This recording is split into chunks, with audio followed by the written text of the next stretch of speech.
And here we are, the third installment of the Charles Berglund series. In the first two installments, he talked about his time on USS New Orleans during World War II, and now we get a treat. Something we don't often hear, which is someone who served during the Cold War on nuclear submarines, and the sort of things that they did during the Cold War that we're only just starting to learn now. So listen in. So then we got back to San Francisco, and that's February of that year. Went home on leave,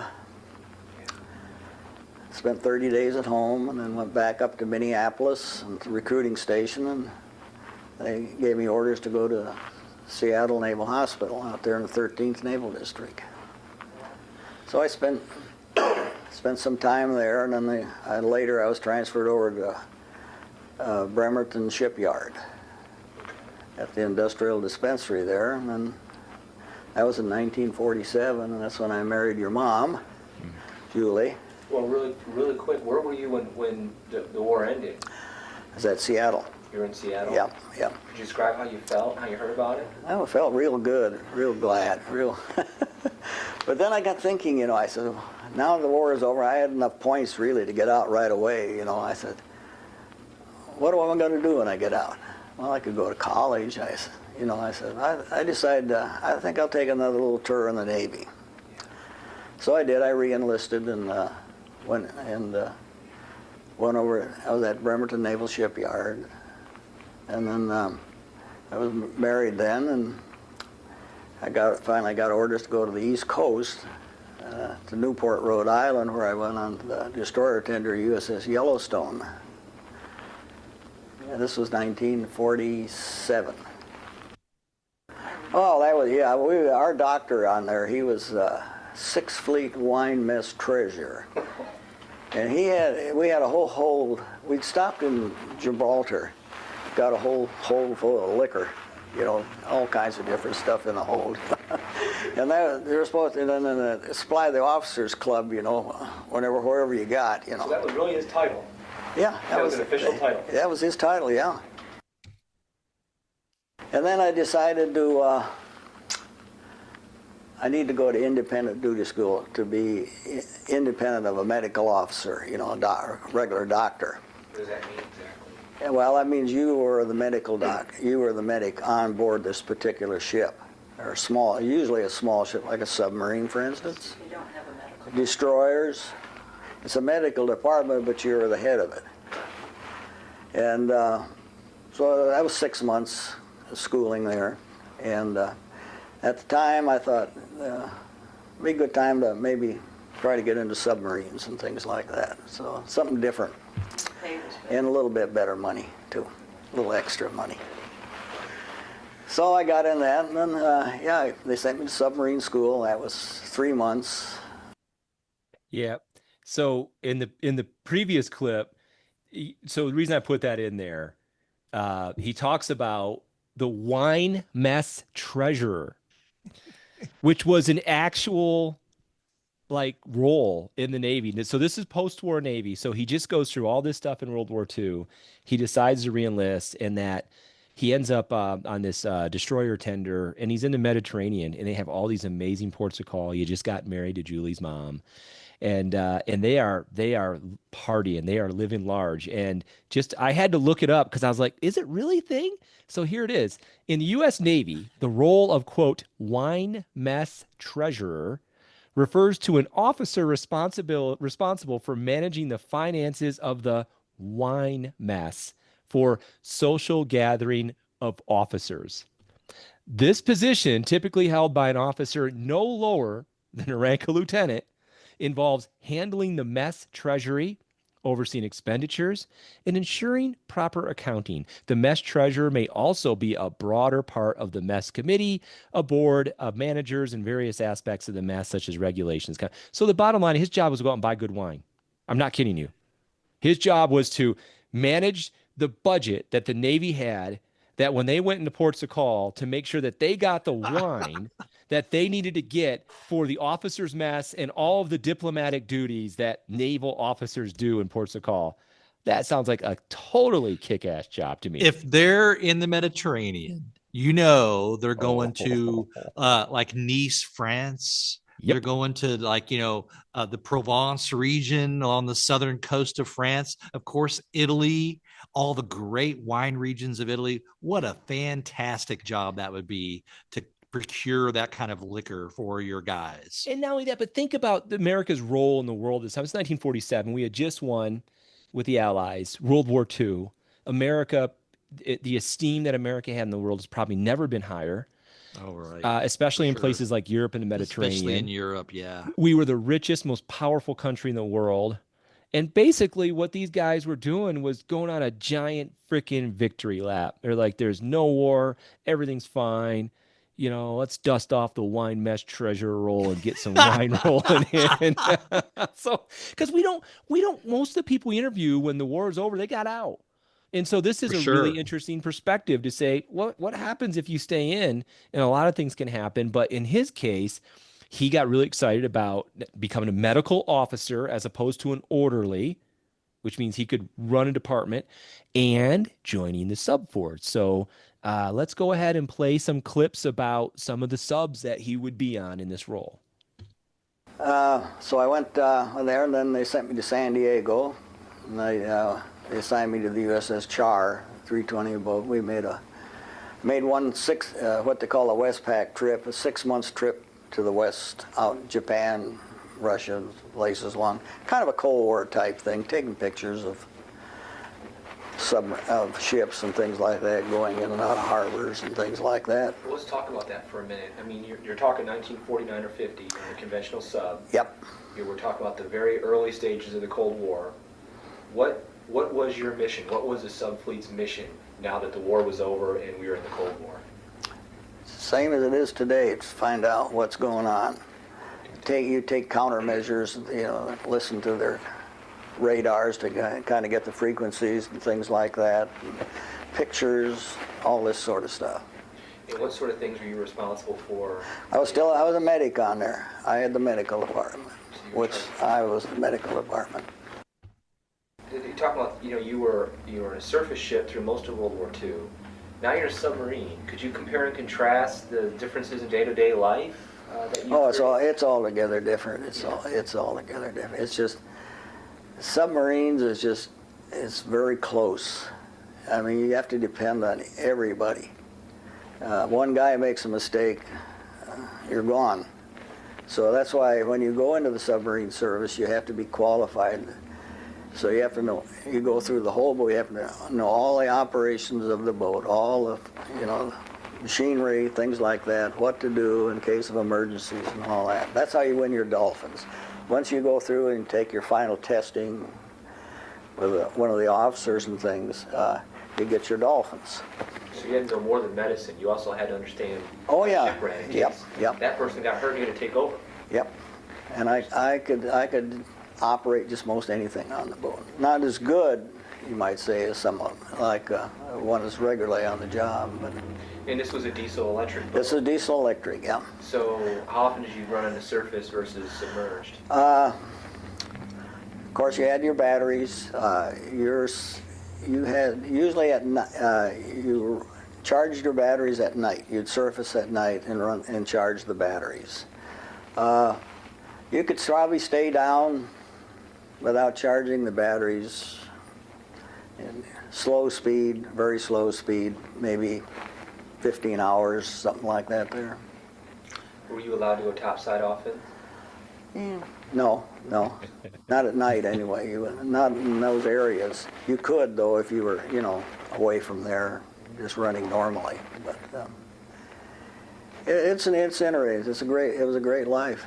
Yeah, sorry, I sound like I was interrogating them there. So how often did you surface? Man. But it just, we don't we don't get a chance to run into a lot of people who are on the subs as well, especially in this really important transition from these older diesel electric boats to the later ones that he would serve on, which were nuclear powered. Right. Yeah. He mentioned the USS Char. Yeah, as he mentioned, that was a diesel electric sub that actually served in World War II. It was launched just about a week before D-Day, Oh, okay. The European D-Day. Yeah. Okay, there were many D-Days in the Pacific, but Right. anyway, it was launched on May the 28th of 44, and it basically served a course in the Pacific. Most all of our subs were deployed in the Pacific more than anything. The Britons, a lot of the subs were in the European theater, of course, in the Atlantic, were more of the British type subs and everything. But basically, I mean, it had a service that was pretty good. They had a lot of rescue missions of downed pilots and everything. And often there was actually a badly damaged Dutch submarine that they actually helped rescue a lot of guys from. They also went on a chase of the Japanese cruiser Isuzu. And finally, in the morning of April 7th of 45, they maneuvered into firing position, and they found that ship down by the stern and listing and the evidence of a successful attack by the Gavilan. The Char fired a spread of torpedoes, scoring 3 hits and sent the cruiser to the bottom. So they actually were credited with the sinking and everything. They made a contact with another target a few days later, and they sank it. It was a coastal freighter. And basically after that, there were the Third Ward Patrol, which was just a few months in June and July of 45. They were out cruising the Gulf of Siam with 3 other submarines, and they, the back of the Japanese Navy hadn't been broken and everything. They did find a target, which was a Japanese sub, and they aided in cornering the sub, and they also helped send her to the bottom. So they helped sink a Japanese sub at that point. It feels like the 2 ships that sub commanders are most proud of sinking in World War II were Japanese aircraft carriers and Japanese submarines. Yeah. Because sinking a submarine is really difficult, and sinking a submarine, another submarine at this point in the war, was still very difficult. We didn't, have the homing torpedoes and stuff. Hell, it wasn't until mid to late 1943 that our torpedoes would even work. So at least the Char came in when we finally got our Mark 13 torpedoes to work. And now it's completely different. Like, the best way to destroy an enemy submarine is with another enemy submarine because of the array of sensors, the speed, the stealth, the more advanced torpedoes. And in fact, it's kind of interesting because what he's going to talk about in the next couple of clips is how he started getting training in radiology. Nuclear science was really kind of led post-war in many cases, at least like peaceful uses of it, by the U.S. Navy. And the U.S. Navy not only started to, put nuclear reactors in things like submarines and other surface ships, but they were also using it for medicinal needs, to use it for imaging, for treating various types of cancers. So, Ryan, I think the next, I think. Hold on, I want to jump in real quick before we move on. Go ahead. You moved on without me. Yep, go ahead. Sorry. Okay, so one of the things I was going to talk about, one of the things that's really cool about the USS Char, which was its post-war service, and one of the things, as a diesel electric sub, what's one of the critical flaws with a diesel electric sub? You got to recharge it. They got to recharge the batteries, right? So the batteries are what you use when you go underwater, so you can move silently. It's part of the silent service. But in order to charge your batteries, you got to surface, and you've got to run your diesel engines that are aboard and recharge the batteries. And that's when most subs are very vulnerable. That's why we would see a lot of our PBY planes would be flying around, and you'd see German subs on the surface or Japanese subs on the surface, because they're all doing the same thing. They're recharging their batteries. Well, the USS Char was one of the first submarines to have installed on it what's called a fleet snorkel. And it allows the diesel electric submarines to be able to travel much further underwater. They could charge their batteries while they were underwater. Yeah. So this snorkel would actually, go to the surface. The whole sub wasn't sitting on top of the water. It was a snorkel. Yeah. And they could actually, like you or I would use a snorkel for, you can breathe then when you're underwater. Yeah. And so that was one of the things that it was really useful for. But it wasn't long after that the nuclear subs came along, and that was rendered obsolete. Yeah. And so the next couple of clips, you're going to hear more about that, about this interplay between him using nuclear science for medicinal purposes and also this training that he got on nuclear subs with the reactors for self-defense and also offensive capability. Okay, and then after the CHAR, I spent 2 years on the CHAR, and I was transferred up to the Naval Hospital San Diego. In between there, I forgot to mention I was sent back to Bethesda, Maryland, to radioactive isotopes. I had already been an X-ray technician to radioactive isotope school. They were just getting into the isotopes, you know, the medical part of it for tracer studies and things like this here. And they had started a school back at Bethesda there at the research lab, and it was a 10-month course. I went back there and I took that, and then I sent back to San Diego Naval Hospital again to set up a lab out there. And I spent I was there about 6-8 months. And out of the clear blue sky came orders to go back to submarine nuclear power school at New London. So that was a 10-month course. 10 months. Day after day. That was 7 days a week type stuff. That was not just, you know, no off time at all. So the Navy sounds like they invested a lot of training in you. Oh yeah, they spent a lot of bucks in me. Yeah. A lot of Wow. Now he's not only using nuclear science for medicinal purposes, you'll hear more of that later, but also 10 months, and go ahead and play the next clip because he's going to talk about the actual things that he had to do. So here he is, he's a medical officer, but he didn't just sit in some sterile lab all day, like, you know, putting Band-Aids on people's knees. He had stuff to do like out in the sub, which I did not know. So real quick before I play the clip. So he was 7 days a week for 10 months. Okay. That's what he was saying. And now is this for radiology for being on the sub, or is this, sorry, go ahead. Go ahead. I was just kind of shaking. Go ahead. Okay. So I just was wondering if they did the 7 day a week thing, kind of testing his stamina, because you're going to be on a sub doing this job.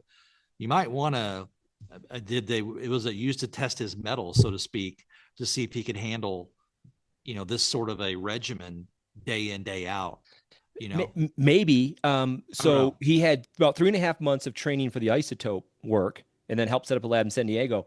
The 10-month thing was to just be on the sub. It had nothing to do with anything medical at all. And at this time, Rickenbacker was in charge, Rickover, sorry. Admiral Rickover was in charge of the nuclear subfleet, and he was a hard ass of the First Order.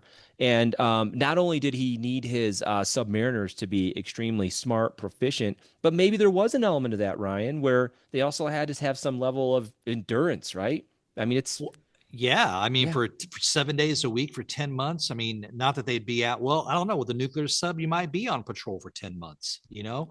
But, you know, it's interesting you mentioned Rickover, who was another veteran we interviewed that had a story about Rickover. Yeah. John Graham. John Graham, that's right. That's right. Yep. Yeah, late after John Graham was, patrolling the coast from New York down to Cuba during the war, looking for subs with his patrol boat. Essentially, he went on to be the commander of a ship later in his life, and that was one of the ships that he was in charge of. Rickover actually came aboard, did an inspection, and one of the biggest feather in John Graham's cap was the positive review he got from Rickover on the state of his ship. Yeah. So anyway, it's interesting you say Rickover was extremely demanding and absolutely brilliant. He reminds me of Admiral King. King was like that as well. So yeah, that was, I forgot about that, Rhino. But at any rate, so now we're going to transition to a whole nother type of submarine. So anyway, finished that course, and I went aboard the Skate, 578 boat. And I made one trip, though of course a lot of local trips, training and things like that on it, but the big thing was the wintertime cruise to the North Pole, which was in March of, had to be 59, yeah, 59, March of 59. I remember receiving a letter from Stamped the North Pole? Stamped from the North Pole. We still have that. Well, anyway, one of the things that I don't know if you ever heard of him, but Sir Hubert Wilkins is an all-Arctic explorer. And he had died, and he was Australian.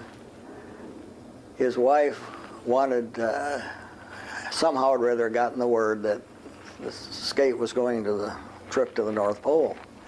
So she wanted his ashes taken up to the North Pole there and left. Is that what you guys did? So we did that. So we left and spent one day, 12 days up under the ice pack.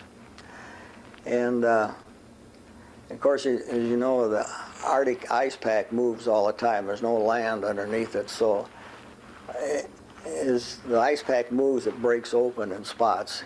And so you could surface through the thinnest part of the ice and things like that there. So they say, according to the navigator and stuff, we did surface at the pole up there, and had a ceremony up there that night. Wow. It was dark, and had a little ceremony and Did you stuff. guys actually get out of the sub? That out in the sub, yeah. Really? Yeah, we were surfaced, and you could get out and got in the ice pack. Dad took some pictures too. We have the slides. Do we? Somewhere. Yeah, I know someplace, yeah. But you said your camera, the shutter would freeze. Oh yeah, it was cold, and you take your camera out there. You know, when I first took it out, I didn't think much about it, but you press the old trigger on the camera, you know, and nothing would happen. Then a little later, you hear a click. This interview is amazing. Ryan, I was already telling Ryan, he can see me on the other screen, saying, now let's play back clips. And this has happened 3 or 4 times in the course of this interview, where I thought, let's get some clips clumped together, and we just have to stop, right? That's fascinating stuff. Absolutely. And so for our audience, we're watching the video that we provided for him of the recording of the interview, and I've included some pictures in the video of that they provided for me after his interview, which includes the letter that he sent to his wife and daughter from the North Pole with the stamp on it.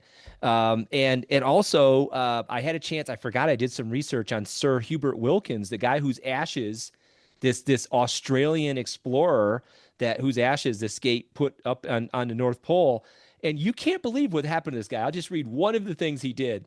During World War I, because he was born in 1888, died in 1958. During World War I, he was awarded the Military Cross after he assumed command of a group of American soldiers who had lost their officers during the Battle of the Hindenburg Line, and became the only official Australian photographer. He was a photographer when he did this, from any war to receive a combat medal.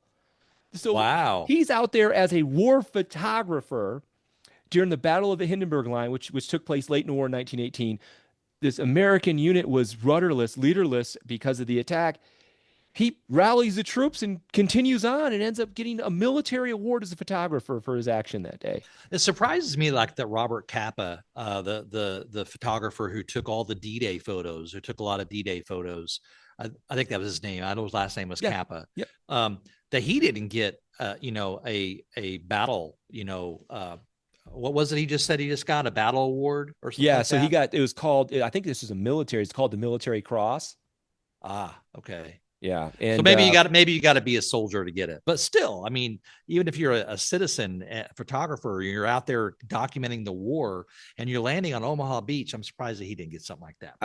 I couldn't agree more. I mean, a lot of these combat cameramen and women died Right. in every war where we brought a camera.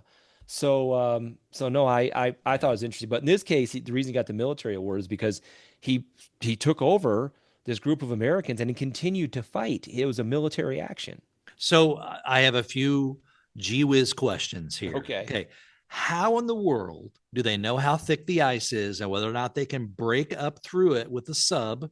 How do they not damage their sub? I know that that's a concern, and they have to know how thick the ice is to be able to know whether or not they're going to damage their sub with that, and how in the world do they get down onto the ice pack and get back up onto the sub? Right. Do they have a ladder? What do they do?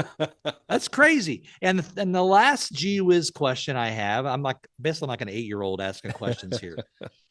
Once they surface, is there no concern of the ice freezing to the hull around it, and therefore you're stranded? I don't know the answer to any of these things, Ryan. Come on, Tony, you're I don't. I smart. You're don't supposed to know. know this I, I stuff. I think so. This was what 50. It must have been after 58. That's when he died, and they brought his ashes up there. Yeah. I know they would have had radars and stuff that might have been able to determine. He either talked about this earlier in a clip, or there's another clip coming up where he talks about it, where they could find, I quote, air quotes, find thin spots in the ice to crash through. But I mean, the reason I remember as a little kid seeing, gosh, I think it was USS Nautilus was the first. Yeah, that's right. It was the first one to the pole. Yeah, and This one was the second one. awesome because Yes. it was a big deal. I remember as a little kid in the 70s reading about this. I mean, come on, people have died trying to make it to the North Pole. Yeah. And now we're taking submarines and popping through the center I of it. wonder if they can use the amount of light that's shining through that they can determine, okay, here's what the strength of the sunlight is right now outside above the ice. And if you can see a certain wavelength coming through, they can tell maybe what the thickness is. Because you wouldn't think that they could do it maybe. in the winter when you Right. wouldn't have light, but the ice pack would be thick. You think you would maybe have to go up there in the summer. So you Why might be would able to you go? use But they light. said they went in the winter. He said that we took when it was winter, we went up there, and I don't know. I hold don't on. understand. I got the date, March of 1959, when this happened. So this would have still been the tail end of winter when they were up there on the North Pole. It's a trip, man. I don't understand. I don't understand. I don't either, but I know there's some pictures of the skate on the video that obviously we'll put on YouTube and whatnot when we drop this, and it's really cool. What the one last little tidbit about the USS Skate, like I just mentioned, the Nautilus was first to the pole. Okay. Mm-hmm. The Skate was second to the pole, but the Skate was the first to surface. They didn't surface. It didn't happen on the same trip. Okay. The Skate came back and went to the pole again on another trip. And that's when she surfaced. They found ice that they could surface up through. Because that was one of the concerns that they had was being able, whether or not they would damage the hull of the submarine. And they actually ended up getting commendation for the bravery involved in doing that. That is so freaking awesome. I didn't know that. And there's more things that happen with the Skate. If you're ready for the next clip, Rhino, there's a little bit of controversy with this one. Yeah, you're going to want to hear our final installment of the Charles Berglund series. There is some controversy with something he experienced during the Cold War and these nuclear submarines, and you're not going to want to miss it. So until next week.